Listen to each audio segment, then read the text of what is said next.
Admiral, let me begin with you. Tell me about the firepower that we've assembled in the Middle East. You started with a comparison to 2003. It's also like 1990, Persian Gulf War I. This is a huge amount of U.S. firepower. And let's kind of do it from the outside in, if you will, in concentric rings descending like Dante's Inferno. On the outer rings are big strategic bombers. They can come all the way from the United States. They can operate from other bases, but at distance. Inside are the two aircraft carriers. One you see there on the screen. It's in the northern part of the Indian Ocean. The other one is going to park right against Israel, where you see the word Syria on that chart. So now you've got two axes. These are 80 combat aircraft each, with F-35s, our most advanced jets, as well as plenty of F/A-18 Hornets. And then you go inside that, and you've got the capacity to launch Tomahawk missiles.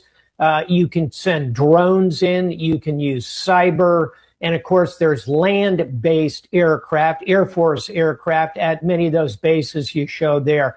So, again, think of it like Dante's Inferno descending. Right in the center of it at the very bottom is Ayatollah Khamenei. I agree with President Trump. He would be wise to negotiate. David Sanger, you know the president well. You've covered him extensively. You were part of that New York Times group that spent 3 hours with him in the Oval Office recently. So I put my unusual question to you. Should the Ayatollah be nervous that the administration just lost the tariff battle in the Supreme Court? Well, you can certainly argue that the president is probably feeling right now the first pushback on his powers that he's felt really in the first year of his presidency. For the first time, the courts have sort of come in a big way and said, this is not within the powers of the presidency unless the tariffs that he had imposed were not legal.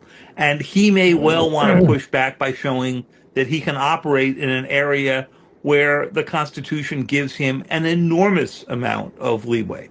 But even here, the interesting question is, this would clearly be an act of war. I mean, the way you test it is if somebody massed this kind of force off the United States and threatened to conduct this, we would consider that a potential act of war.